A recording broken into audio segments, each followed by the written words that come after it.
முதல் வணக்கம் நேயர்களுக்கு தமிழ் வணக்கங்க. இது தினம் ஒரு சொல் நிகழ்ச்சி. உங்களுக்கு தமிழ் கற்றுத்தரும் ஒரு எளிய முயற்சிங்க. என்ன ஸ்டூடெண்ட்ஸ் பாதி பேரை காணோம், ஷாப்பிங் போயிட்டாங்களா? இந்த மால் வந்தது நம்ம பசங்களை பிடிக்க முடியல. ஒரு காலத்தில் ஷாப்பிங்லாம் ஒரு பெரிய கனவாக இருந்தது. மால் வந்த பிறகு அது ஒரு கடமையாகவே மாறி போச்சு. ஷாப்பிங் மால் போகணும், அங்கே இந்த கடையில் அதை வாங்கணும்னு தெரிஞ்ச நமக்கு ஷாப்பிங் மாலுக்கு தமிழ் என்னன்னு தெரியுமா? வாங்க தெரிஞ்சுக்குவோம். முதல்ல ஷாப்பிங் மாலை எழுதிக்குவோம். Shopping mall. என்னங்க சொல்றீங்க? ஷாப்பிங் மால்லாமா தமிழ்ல இருக்குங்க. சங்க இலக்கியத்துல இருக்கு.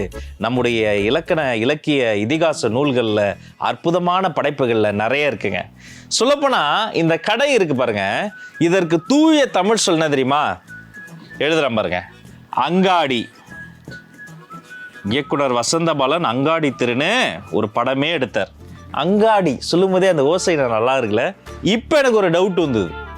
அங்காடி ஓகே, இது பகல்ல இருந்தா அதுக்கு பேர் அங்காடி, நைட்ல இருந்தா அதுக்கு பேர் என்ன? இதுக்கும் தமிழ்ல பதில் சொன்னாங்க. என்ன தெரியுமா?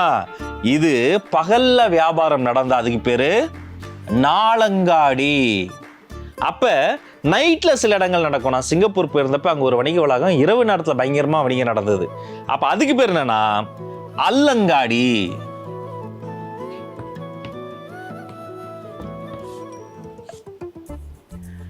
அங்காடினா வணிகம் நடைபெற கடை, அது பகல்ல நடைபெற்ற அது நாளங்காடி, இரவில் வணிகம் நடைபெறும் இடம் அல்லங்காடி. இவ்வளவும் தமிழ்ல எழுதி வச்சிருக்காங்க. அடே அப்பா, அப்ப நம்மளுடைய வணிக பெருமை யோசிச்சு பாருங்க.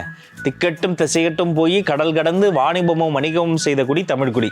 அதனாலதான் ரோமாபுரி, ரோம் எங்க இருக்கு இப்போ வரைக்கும் எனக்கு எங்க இருக்குன்னு தெரியாது. அந்த ரோமாபுரியினுடைய பானை நம்முடைய தஞ்சாவூர்ல கிடைக்குதுங்க.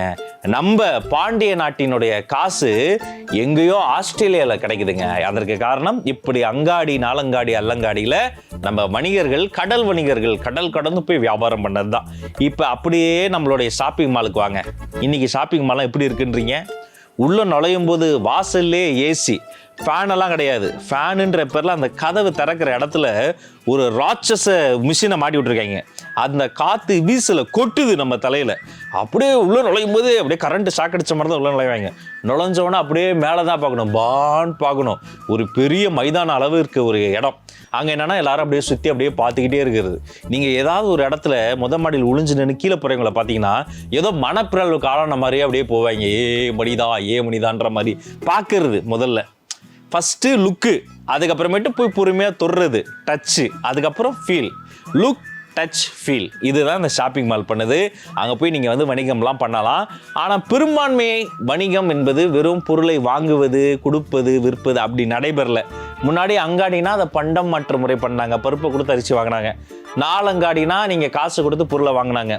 அல்லங்காடியில் பொருளை வாங்கலாம், விற்கலாம், நீங்கள் என்ன வேணா பண்ணலாம். ஆனால் ஷாப்பிங் மாலில் அது எக்ஸ்பீரியன்ஸ், அது அனுபவம், இது வணிகம் நடைபெறுகிற இடம். அப்போ முதல்ல இதை பிரிச்சுக்கலாம். மாலை தமிழ் என்ன சொல்லலாம்? ஹால், அரங்கம். மால் என்ன சொல்லலாம்னா வளாகம். அப்ப ஷாப்பிங் என்னன்னு சொல்லலாம்? வாங்கும் வளாகமா? இல்லையே. விற்கும் வளாகமா? அதுவும் சரியா வராதே. வாங்கி விற்கும் வளாகமா? இல்ல. வேடிக்கை பார்க்கும் வளாகம் அல்ல.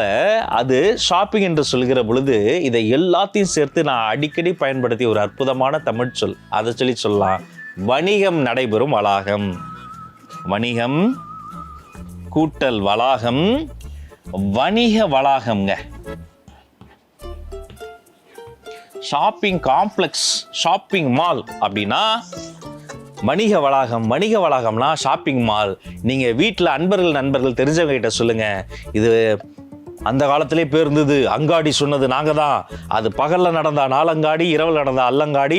இப்போ நீங்க பார்த்துக்கிட்டு இருக்கிறது வணிக வளாகம் அப்படின்னு நீங்க 4 பேருக்கு சொல்லி கொடுங்க. வாங்க வணிக வளாகத்துக்கு போகலான்னு சொல்லுங்க. உனக்கு அங்காடி பத்தி தெரியுமா? அப்படி இயல்பா பேசி பழகுங்க. தினம் ஒரு தமிழ் சொல்லோடு சந்திப்போம். தினந்தோறும் ஒரு தூய தமிழ் சொல்லையாவது சிந்திப்போம். அடுத்த கிளாஸுக்காவது ஷாப்பிங் மாலுக்கு போகாம, வணிக வளாகத்திற்கு போகாம வகுப்பறைக்கு வாங்க. நன்றி, வணக்கம், டாடா.